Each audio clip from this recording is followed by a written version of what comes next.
Hello guys, स्वागत है आपका सिटीजन सी चैनल पर। और आज आप देखने वाले हो 1983 में आई cult classic Canadian slasher Curtains का ब्रेकडाउन, जिसके डायरेक्टर हैं रिचर्ड कपका, जो कि इस मूवी को डिसओन करते हैं कपका, यानी कि अपनी नहीं मानते, क्योंकि शूटिंग के टाइम पर उनकी प्रोड्यूसर के साथ नहीं बनी थी। फिर क्या क्या कंट्रोवर्सी हुई थी वो मैं आपको बताऊंगा वीडियो के एंड में कुछ अनसुने फैक्ट्स के साथ। तो ज्यादा देर ना करते हुए जल्दी से स्टोरी स्टार्ट करते हैं।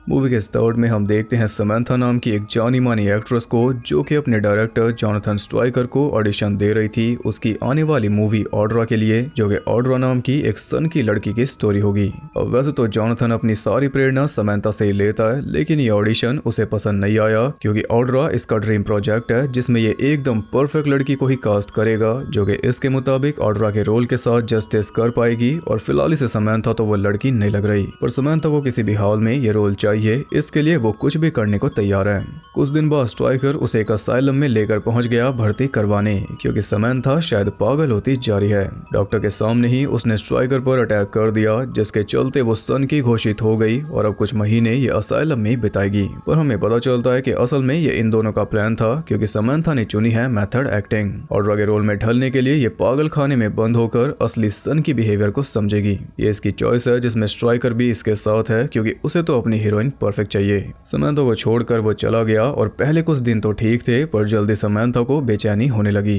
क्योंकि उसके साथ वाली पेशेंट रातों को चिल्लाती थी, तो रात में नींद नहीं और दिन में चैन नहीं, क्योंकि कई पेशेंट उसे छेड़ते भी थे और एक बार शुरू हो गए फिर रुकने का नाम नहीं, क्योंकि उनके दिमाग में सही और गलत वाली लाइन थी नहीं।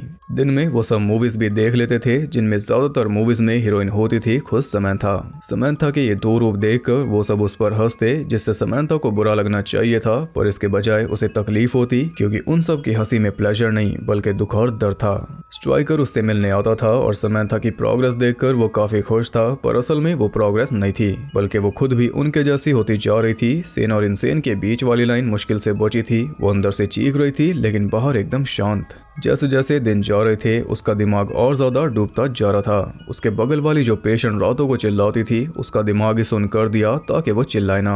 अब समंथा आराम से सो सकती है, लेकिन अब उसे नींद आती नहीं। 24 घंटे ये सब देखकर और इसमें जीने के बाद उसका दिमाग हर एक चीज से कट गया। स्ट्राइकर उससे मिलने आया, पर उसकी आंखों में खालीपन देखकर वो खुद भी डर गया।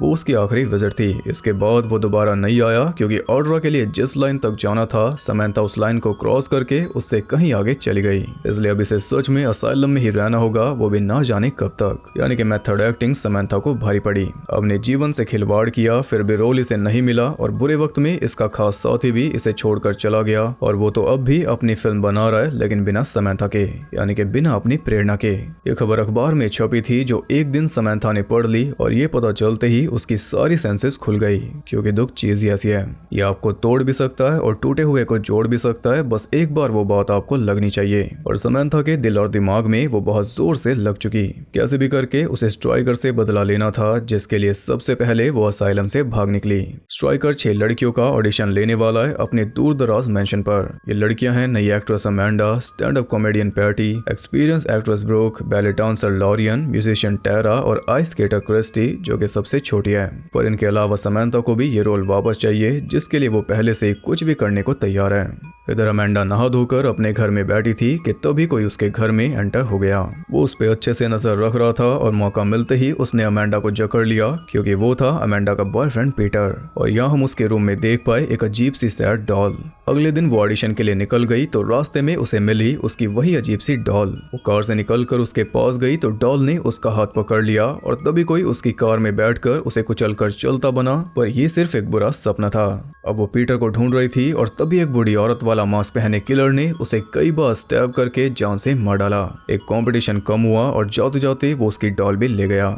इधर बाकी 5 लड़कियां स्ट्राइकर के मेंशन पर पहुंच रही थी, और क्योंकि ये स्लैशर है इसलिए रास्ते में पैटी रुकी थी एक गैस स्टेशन पर। रात तक सब जमा हो चुके थे, पर वो 5 ये बात नहीं समझ पा रही थी कि आखिर इनमें कॉमन है क्या, जो स्ट्राइकर ने सिर्फ इन्हें चुना। स्ट्राइकर कहता है कि ज्यादा मत सोचो, और वो उन्हें मिलवाता है वहाँ के केयर टेकर मैथ्यू से। स्ट्राइकर बता रहा था कि अगले 2 दिनों तक तुम्हारा ऑडिशन चलेगा और रोल मिलेगा किसी एक को। बस ये बोलने की ही देर थी कि तभी वहाँ पर आ गई समंथा, जिसका ये रोल था ही। उसे देखकर वो 5 कांप गई, क्योंकि क्योंकि वो सब जानती है कि समंथा कितनी खतरनाक एक्ट्रेस है। उसके होते ये रोल किसी और को मिल पाना मुश्किल है, पर स्ट्राइकर उसे रोल देगा तब। पहली रात वो सब एक दूसरे को जान रहे थे और टेरा जान रही थी मैथ्यू को। इधर समंथा अकेले में स्ट्राइकर से बात कर रही थी कि तुमने ऐसा क्यों किया, पर स्ट्राइकर उसी की गलती निकाल रहा था जो कि होना ही था, कि ये तुम्हारी चॉइस थी, तुमने खुद ये करना था। वो सब धोखा देने के बाद वाली मैंडेटरी बातचीत। उनकी सारी बातचीत सुन रही थी क्रिस्टी, पर स्ट्राइकर ने उसे पकड़ लिया और बोला कि हम तो बस डायलॉग्स की प्रैक्टिस कर रहे थे। फिर वो उसे रूम में ले गया जहाँ पर उसने जबरदस्ती क्रिस्टी को असॉल्ट किया और ये सब समंथा ने भी देख लिया। इस बीच हमें पता चलता है कि वो किलर भी यहीं पर है। वो अपना मास्क लेकर आया है या आई है और शेड में से एक सिकल उठाकर वो उसकी धार तेज करने में लग गया। अगली सुबह क्रिस्टी अपनी आइस स्केटिंग के लिए निकल गई और उसे जाते हुए देख लिया मैथ्यू ने। पास में ही म्यूजिक लगाकर वो स्केटिंग करने लगी, पर अचानक से म्यूजिक बंद हो गया। वो पास गई तो उसने देखा कि बर्फ के अंदर से एक हाथ बाहर आ रहा था। बर्फ हटाने पर पता चला कि वो तो वही डॉल थी।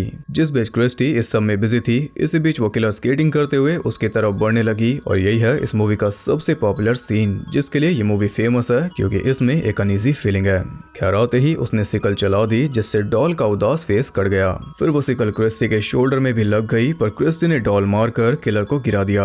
ऐसा क्या था डॉल में। फिर वो जान बचाकर जंगल में भागी और काफी दूर पहुंचकर वो एक पेड़ के सहारे लग गई, पर तभी किलर ने पीछे से उसका मुंह दबोचकर उसकी भी गर्दन अलग कर दी डॉल की तरह।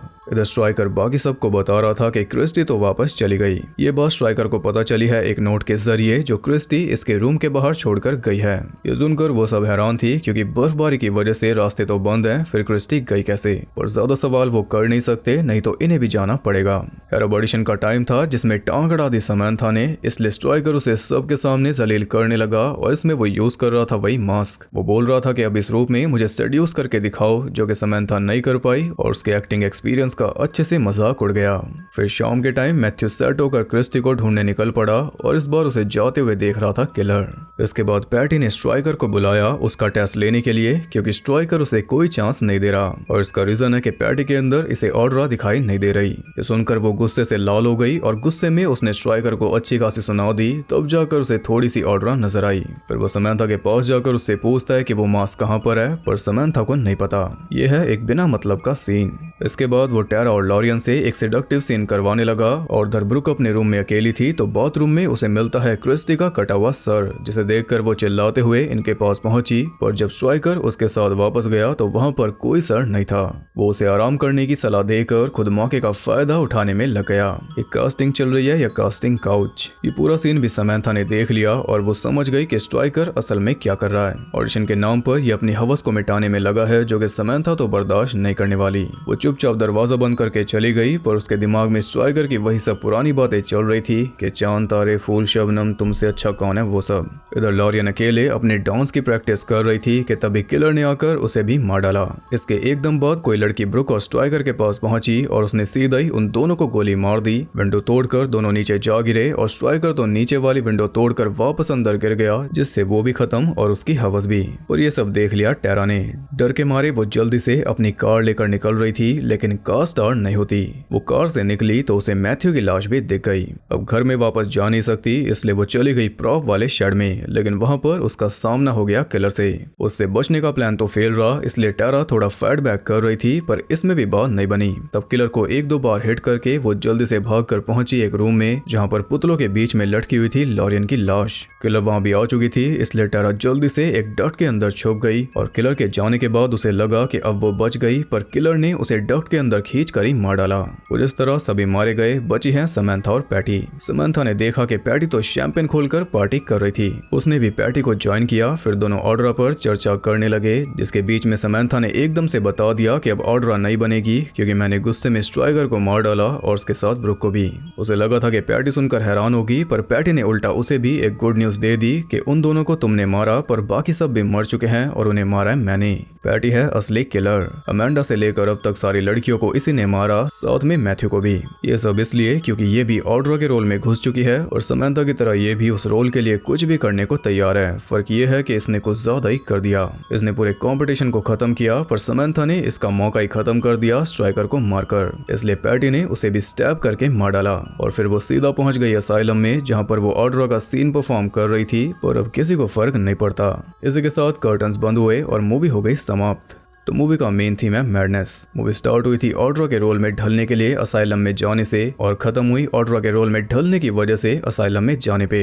ये बहुत तगड़ा थीम था, पर पूरी मूवी को देखे तो वो कुछ खास नहीं थी। पता नहीं चलता कि थ्रिलर है या स्लैशर, इसकी टोन समझ में नहीं आती और इसका एक बहुत बड़ा रीजन है। तो हुआ ये था कि director Richard Ciupka Italian giallo movie से इंस्पायर थे और सेम वैसी ही मूवी बनाना चाहते थे, यानी कि एक आर्टिस्टिक थ्रिलर। पर प्रोड्यूसर पीटर सिम्पसन चाहते थे कि एक स्ट्रेट अप स्लैशर बने जिसमें सिर्फ मार काटो और कुछ नहीं, क्योंकि वही तब चल रही थी। दोनों के बीच मनमुटाव इतना ज्यादा बढ़ गया कि रिचर्ड ने बीच में ये फिल्म छोड़ दी। सिर्फ 45 मिनट की फुटेज शूट हुई थी, तब बची हुई फिल्म को शूट किया खुद पीटर ने, पर उन्होंने कई सारे चेंजेस भी किए, जैसे कि कई सारे नए सीन्स डाले और कईयों को रीशूट किया, जिस वजह से इस मूवी को पूरी बनने में 2 साल लग गए। 1980 में शूटिंग स्टार्ट हुई थी और ये रिलीज हुई 1983 में, जबकि जो भी नए सीन शूट हुए थे उनमें से ज्यादातर फिल्म में डाले नहीं गए। एक सीन था क्रिस्टी की बैक स्टोरी का, जिससे पता चलता कि वो कितनी ज्यादा नाजुक है। वो सीन 2 साल बाद शूट हुआ था, यानी कि 1983 में। मैथ्यू की डेथ भी दिखाई जाती, जिसमें वो स्नोमोबाइल के ऊपर ही मरता, फिर घर की विंडो में जाकर क्रैश हो जाता और उसे ही देखकर टेरा डर के मारे घर से भागती, लेकिन बाद में उसकी जगह कर दिया गया स्ट्राइकर और ब्रुक को, जिन्हें देखकर टेरा डरी थी। इसकी एंडिंग भी अलग थी। उसमें पैटी असाइलम के बजाय एक थिएटर में ऑड्रा का सीन करती और उसकी ऑडियंस होती उसके विक्टिम्स की लाशें। रिचर्ड अपना नाम इस मूवी के साथ नहीं चाहते थे, तो फिल्म के अंदर डायरेक्टर का नाम डाला गया है जॉनथन स्ट्राइकर। जो डायरेक्टर मूवी के अंदर था उसे ही मूवी का डायरेक्टर बना दिया। अब इतना कुछ आप जान गए हो तो और भी फैक्ट्स आपको बता देता हूँ। $3.7 मिलियन के बजट में इसने कमाए थे $1 मिलियन। 3 साल तक लटके रहने के बाद फ्लॉप तो इसे होना ही था, पर 2000 में जाकर ये कल्ट क्लासिक बन गई, क्योंकि ये देर रात को टीवी पर आती थी। तब फैंस ने पिटीशन साइन किए इसे डीवीडी पर रिलीज करने के लिए और 2014 में जाकर ये डीवीडी और ब्लूरे पर रिलीज हुई। पैटी यानी कि लिन ग्रिफिन ने अपना स्टैंड अप कॉमेडी वाला सीन असली ऑडियंस के सामने असली कॉमेडी करके शूट किया था और सारे जोक्स उन्होंने खुद लिखे। पूरी मूवी में पैटी ने जो कपड़े पहने थे वो भी उनके खुद के थे।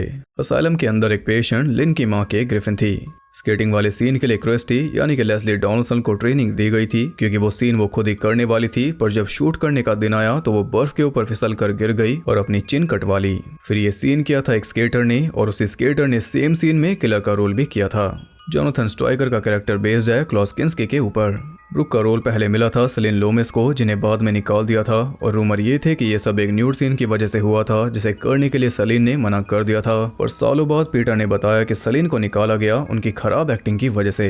तो ये थे कुछ अनसुने फैक्ट्स। आई होप आपको पसंद आए। आज आप एक और कल्ट क्लासिक के बारे में सब कुछ जान गए। तो अगर वीडियो पसंद आई तो एक लाइक जरूर करना और कॉमेंट करके बताओ कि 80s की और स्लैशर देखना चाहोगे या नहीं। ऐसी और इंटरेस्टिंग वीडियोस देखने के लिए चैनल को सब्सक्राइब करके बेल नोटिफिकेशन को ऑल पर सेट कर लो, ताकि यूट्यूब आपका पागल ना बना पाए नोटिफिकेशन ना भेजकर। और ज्यादा कनेक्टेड रहने के लिए आप मुझे इंस्टाग्राम पर फॉलो कर सकते हो, वहाँ आपको बहुत कुछ जानने के लिए मिल जाएगा, और साथ ही बाकी जगहों पर भी, जिनके लिंक्स आपको मिल जाएंगे नीचे। तो मैं आपसे मिलूंगा अगली वीडियो में, तब तक के लिए सबको बाय।